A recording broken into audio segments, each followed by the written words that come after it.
Those keeping up with us know that we have also been running two series called the Appalachian Outlaws and the Appalachian Feuds.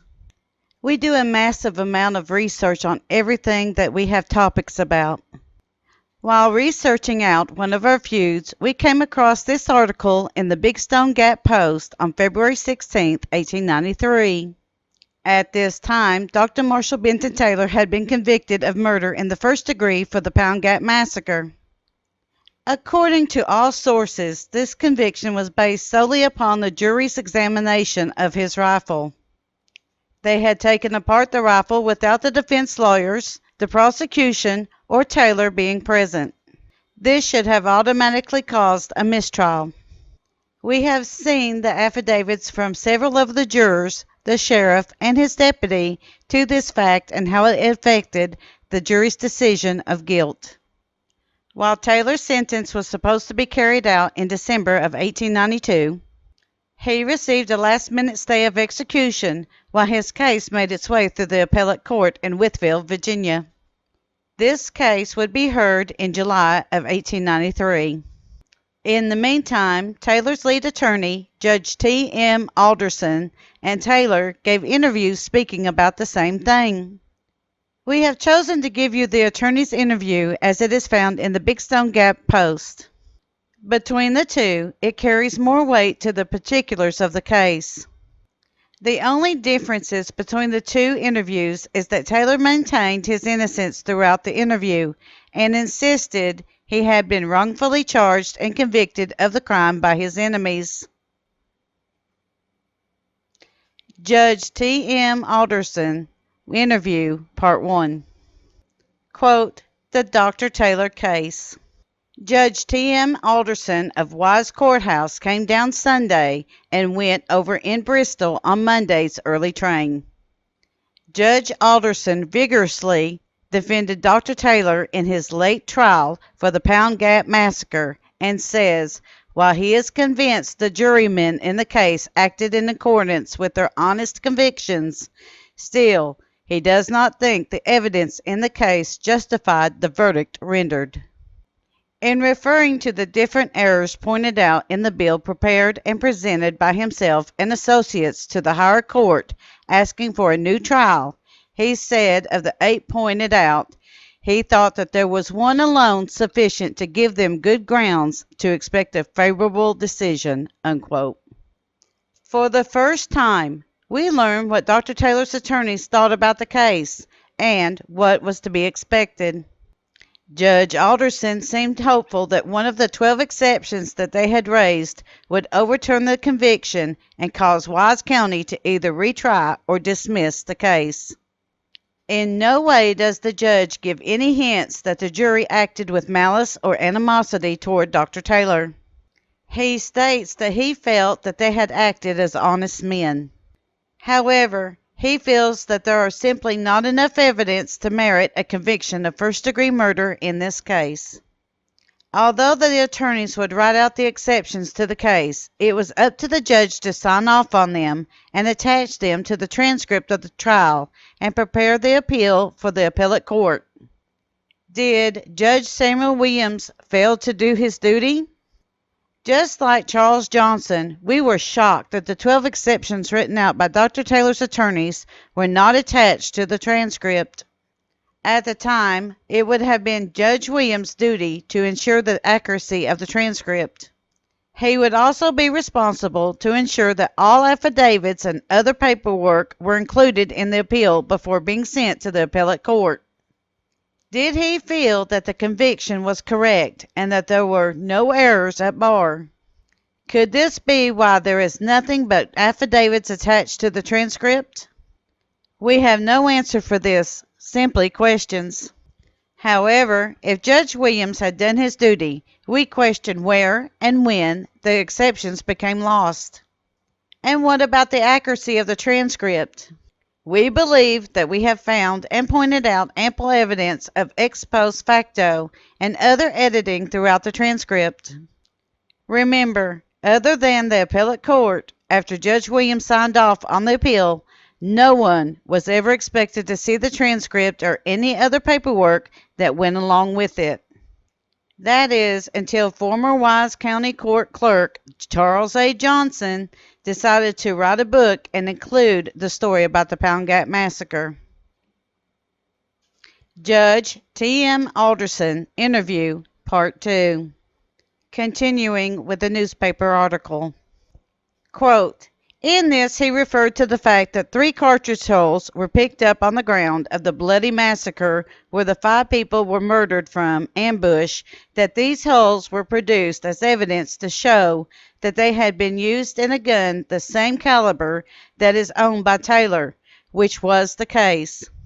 These shells, on examination, showed that the plunger of the gun in which they were exploded had struck the hull on one side, when ordinarily they would have been struck in the center, had the gun been in perfect order. Taylor's gun was tested during the trial, and in 5 shots it was found that the plunger struck the hull directly in the center. Unquote. For the first time in this entire case, we now have the exact number of spent shell casings that was found at the crime scene. It has always been suggested that there were more than 5 and no more than a handful that was found, and that these casings were found under a pile of pine needles. This is very suspicious on many levels. Why, when there were hundreds of bullets that had been shot in less than 5-minute range, would there have only been 3 bullet casings found?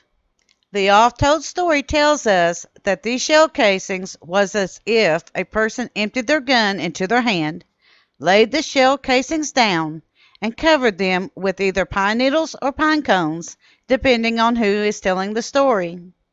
How do we know this had to be done in less than 5 minutes? John Harrison Mullins tells us himself. Mullins says that he did not hear any shots being fired after he covered the distance of a half a mile. Imagine a 14 to 15-year-old, healthy, athletic young man who is being shot at running for his life down a mountainside. It would not be out of the ordinary for him to make a half a mile distance in less than 5 minutes. He had made a 7-mile journey in less than 30 minutes on foot running for his life. For him to run at that speed, he would have had to travel as fast as a horse at close to 20 miles per hour, which is normally physically impossible, as a person can run somewhere around 7.25 miles per hour. The current record holder, Usain Bolt, ran 27.5 miles per hour in a 100-meter dash. However, taking into account that he was running straight down a mountain instead of following a worn wagon road, this would have cut the distance significantly. In fairness, we think the distance that he could have been running would have been somewhere around 4 to 5 miles total. We also need to take into account that a handgun shot can be heard from a distance of over a mile away, depending upon conditions, and a rifle can be heard from a distance of 2 miles away.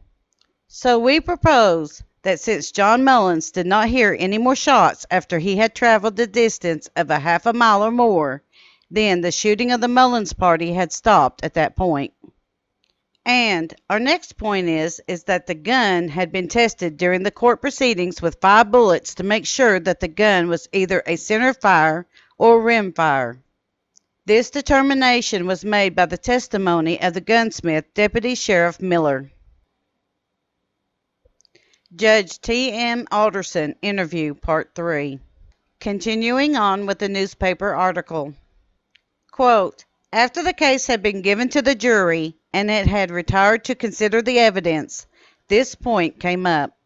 The jury sent for the gun and, taking it to pieces, examined it out of court and in the absence of the prisoner, and thought they had discovered that it had recently been tampered with, which, Judge Alderson states, was one of the leading points which caused them to render a verdict of murder in the first degree.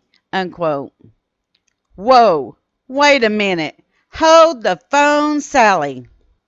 We have seen the affidavits that the rifle was handed over to the jury.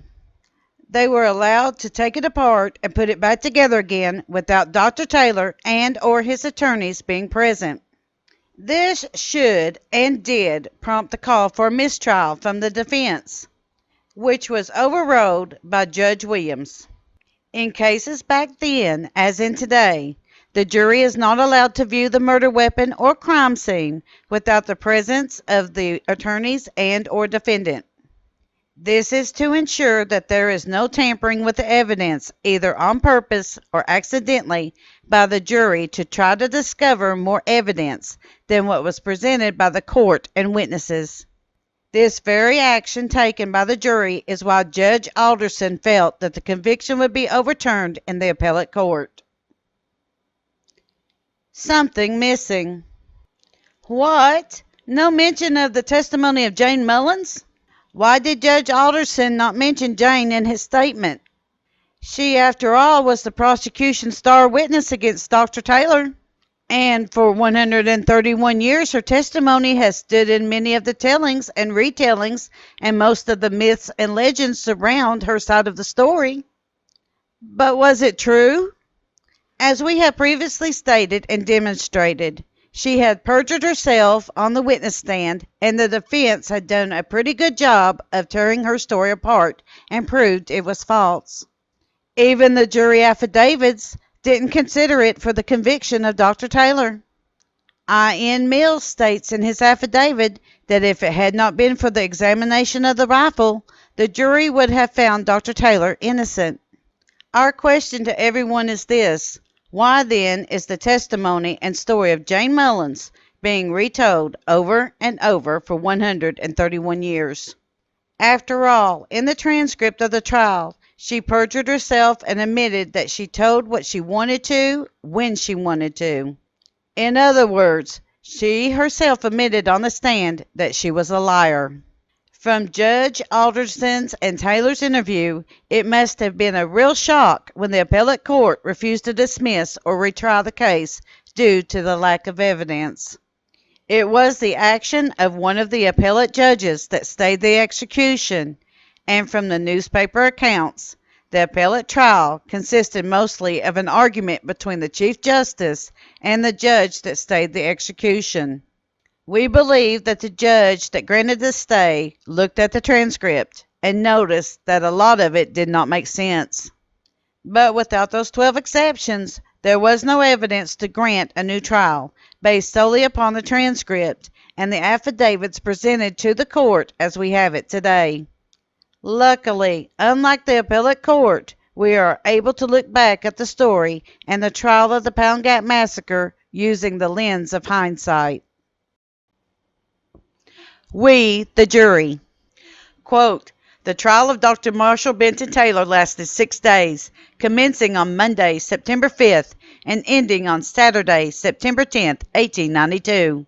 On the last day of the trial of the jury, after a lengthy argument had been heard on both sides of the case, after deliberating for some time, returned into court with the following verdict. Quote, we, the jury, find the prisoner, M.B. Taylor, guilty of murder of the first degree, unquote. Signed, William Wolfe, foreman, unquote. The laws of the state then in force provided that in a conviction of murder of the first degree, the law fixed the punishment and not the jury, which the punishment was death by hanging. The prisoner, M.B. Taylor, after the verdict was returned against him, moved the court in arrest of judgment and to set aside the verdict of the jury and grant him a new trial for the various grounds of error assigned at bar, which motion the court overruled and the prisoner, by his counsel, accepted. 12 bills of exception were signed by the court and ordered to be made part of the record of the case, and an appeal to the Supreme Court was thereupon noted. Judge Williams then sentenced the prisoner, which was hanging by the neck until dead.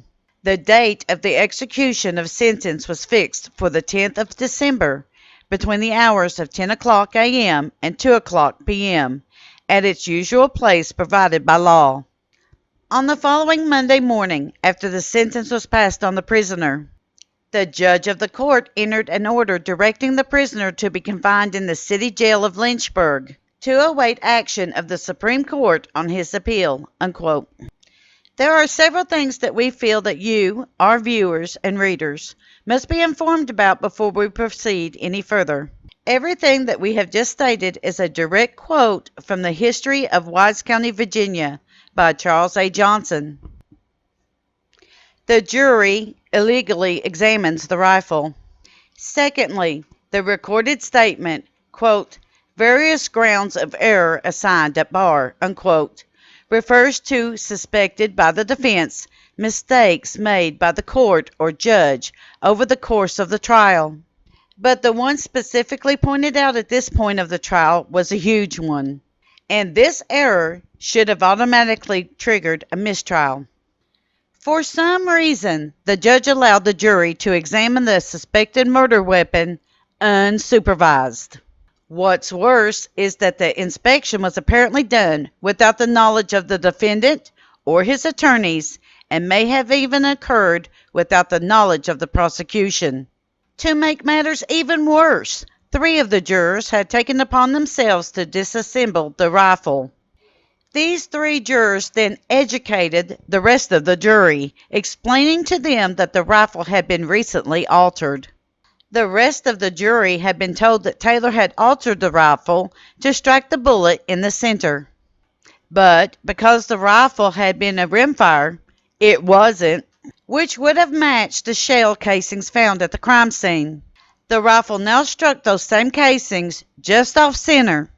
Although what we have just told you is a partial speculation, we know something like this happened. And we know this, thanks to the affidavits that were attached to the transcript of the trial.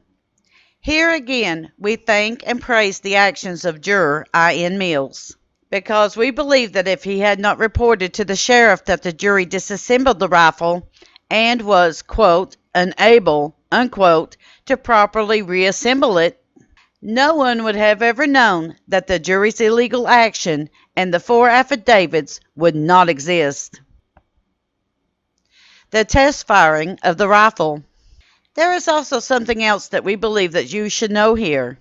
An exclusive newspaper interview appeared in the Big Stone Gap Post, dated February 16, 1893. The interview was with Judge T.M. Alderson, Taylor's chief defense counsel.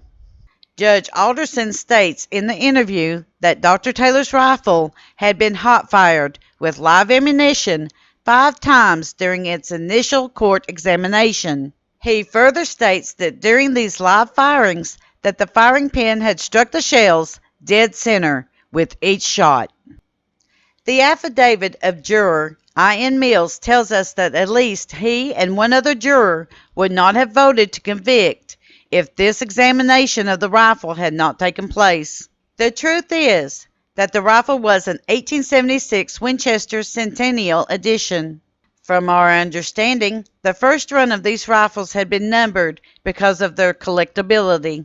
In addition to being released during the country's centennial celebration, these rifles were the first of Winchester's big game rifles. The Winchester Centennial could only load, using the lever, the newly introduced Winchester 45-75 centerfire ammunition. The casings found at the crime scene were in fact 44 caliber rimfire ammunition. The only visible, to the eye, difference between the 2 ammunitions was the slight bottleneck on the 45-75 ammunition. Otherwise, the only way to tell the difference between these 2 ammunitions is to use a micrometer to measure them. This means that when the 44 shell casings found at the crime scene had been hand-loaded into the Centennial rifle and dry-fired, the plunger struck the shell just off-center. This was because of the slight size difference between the 2 types of ammunition, which is exactly what the affidavit of I.N. Mills tells us. What we have just told you will be further corroborated by Judge T.M. Alderson as we continue to examine the exclusive interview conducted in February 1893. The newspaper interviews. Due to the fears of a run on Wise County Jail and an early punishment, Dr. Marshall Benton Taylor would be transported to the jail in Lynchburg, Virginia on Monday, September 12, 1892. There, he would await the date of his execution, or for the appellate court to agree to hear his case. At that time, The appellate court heard cases for 8 months, from June through January. December soon came with no word from the court. Then, at the last minute, Supreme Court Justice Richardson issued a stay of execution on December 8, 1892, and issued a preliminary court date for the last week of June 1893. In February of 1893, Judge Alderson gave his exclusive interview to the Big Stone Gap Post as he waited to board a train to Bristol, Tennessee. Doc Taylor would also give a jailhouse interview to the Roanoke Times at some point while awaiting the trial. Both would attest the issue of the rifle that had occurred with the jury in their individual interviews. Likewise, both felt that, more than anything else, this singular issue merited a new trial. Although it was picked up nationwide, only excerpts of the Taylor interview appeared in most newspapers, as it is very hard to find it in its entirety. But as far as we know, the Alderson interview exclusively appeared in the Big Stone Gap Post. While there may be several reasons for Judge Alderson's interview to remain an exclusive, we believe it is because there appears to be an issue with and within this interview. The Bills of Exception. In his interview, Judge Alderson speaks about the Bill of Exceptions that had been prepared by him and his associates. He speaks about the 8 errors in the bill, but we are told by the often told story and the history of Wise County, Virginia, that a bill of 12 exceptions was prepared. Thankfully, Charles Johnson helps us to understand this discrepancy in his book. After the rendering of the verdict, Johnson tells us that Doc Taylor and his attorneys, quote, moved the court in arrest of judgment and to set aside the verdict of the jury and grant him a new trial for various grounds of error assigned at bar, unquote. Basically, this is a call for a mistrial, but the errors were assigned at bar. In other words, they were accusing the trial judge of making an unlawful mistake. We believe that the missing 4 errors came from the Alderson interview were errors assigned at bar, which would also explain why those 12 exceptions never made it to the appellate court. In the 1948 law book, The Assignment of Errors in Appellate Briefs, which we admit is a law book from the state of Washington, states that one of the main reasons the appellate laws were changed was because, in a lot of cases, the defense prepared bill exceptions did not make it to the appellate courts. Prior to the 1920s, the defense lawyers would write out the bills of exception. In comparison today, these bills would be comparable to an appellate brief. The bills would then be ordered attached to the transcript of the trial by the judge.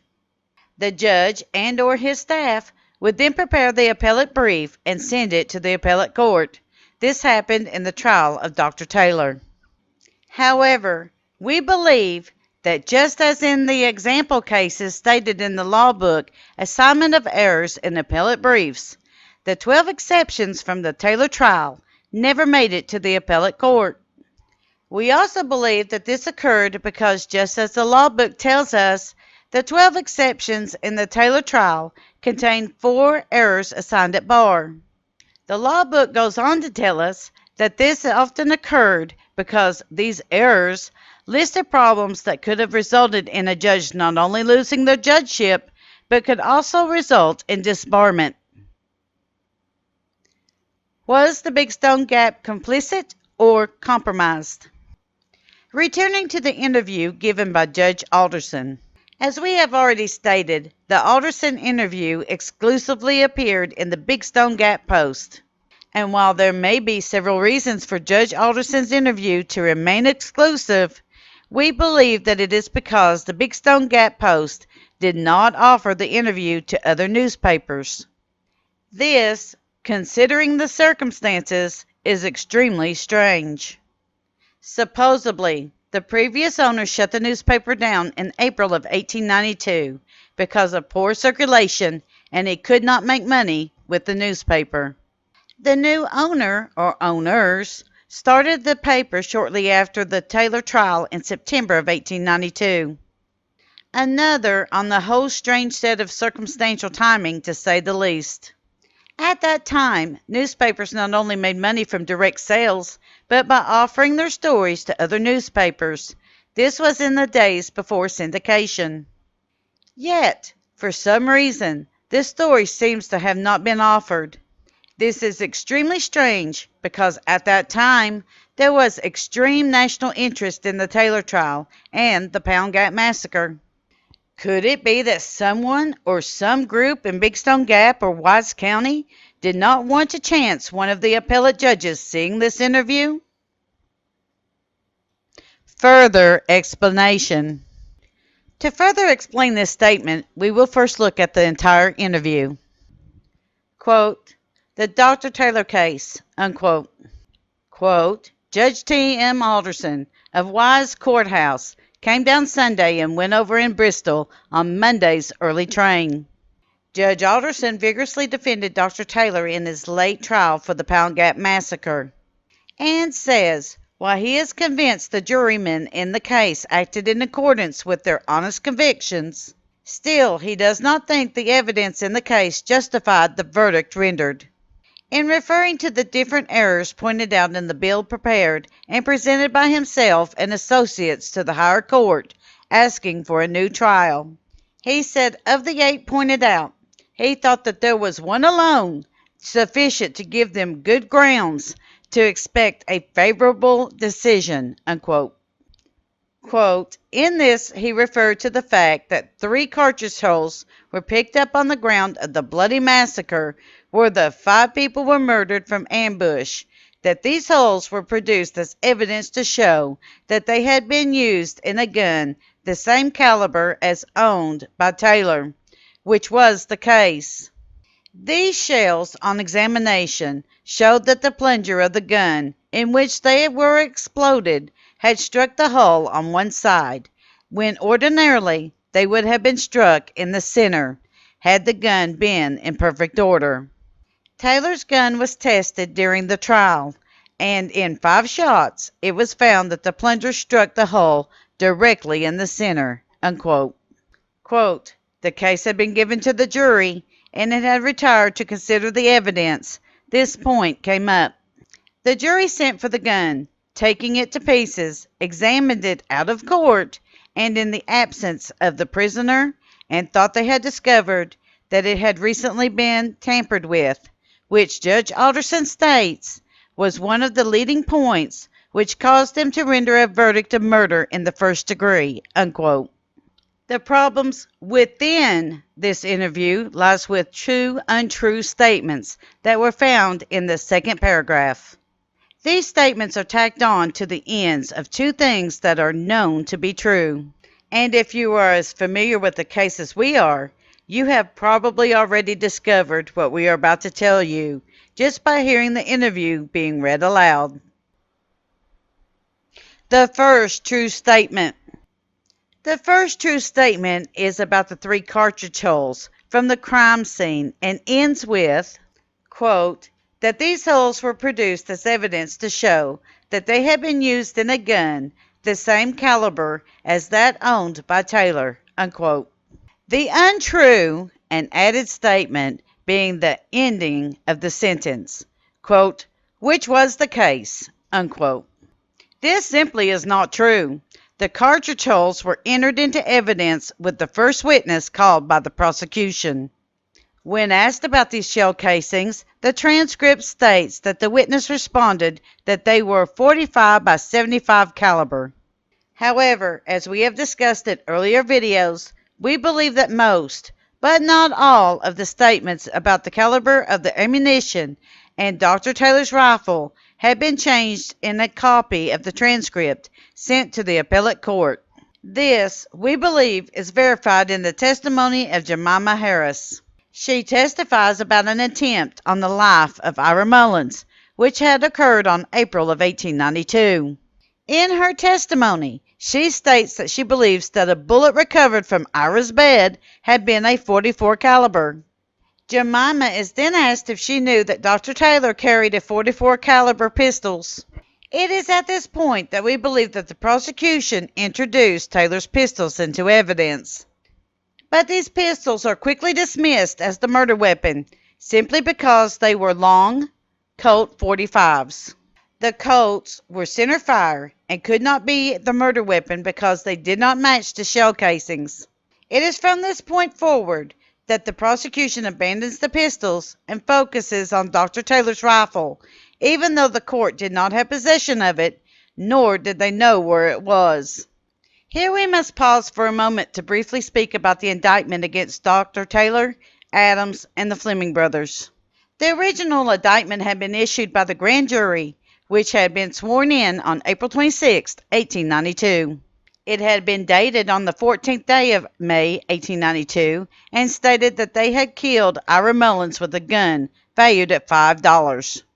This indictment was quashed or thrown out because one of the grand jurors had owned a business which was against Virginia law at the time. A new indictment was sought out from the grand jury, which had just been sworn in that morning and was issued on July 26, 1892. Unlike the previous grand jury, this jury heard no evidence. They issued an indictment which listed only M.B. Taylor as the defendant and contained the correction that he had killed Ira Mullins with a pistol valued at $5. This indictment had no date listed. When the evidence showed that the pistols could not have been a murder weapon, the trial should have ended in a mistrial. This is probably one of the exceptions which Judge Alderson spoke about in his interview. But to get around this issue, the court simply attached a new indictment as a second count to the first quashed and edited indictment. Before both indictments were attached as a single indictment onto the transcript and sent to the appellate court. The thing to remember here is that when Dr. Taylor was arrested, he had only been carrying his pistols. The second true statement. The second problem within the interview is attached to another true statement about the 3 cartridge holes in which states, quote, "These shells on examination showed that the plunger of the gun in which they were exploded had struck the hole on one side," unquote. In all likelihood, this was probably the end of this statement by Judge Alderson. We believe that either the reporter or an editor added the untrue statement. Quote, "When ordinarily they would have been struck in the center, had the gun been in perfect order," unquote. However, whoever did so did not realize that this untrue statement was out of place and could simply be contradicted when you consider the true statements both before and after it. The next line in the interview reads, quote, "Taylor's gun was tested during the trial, and in 5 shots it was found that the plunger struck the hole directly in the center," unquote. The second untrue statement is completely out of order and only makes sense if both statements we have tagged as untrue are in fact true. But we know this is simply not the case. We know this thanks to the testimony of Jemima Harris, the affidavit of Ian Mills, the interview of Judge Alderson, and the often told story. The story, the affidavit, and the interview all tells us that the shell casings found at the crime scene, quote, "had been struck on one side," unquote, instead of in the center. The testimony of Jemima Harris tells us that the prosecution thought that Ira had been killed with one of Taylor's pistols. We also know that after her testimony, the prosecution never brings up the pistols again. This can only mean one thing. The shell casings found at the crime scene were in fact .44 caliber rimfire ammunition and did not match Taylor's pistols nor his rifle. How do we know this to be true? One last issue.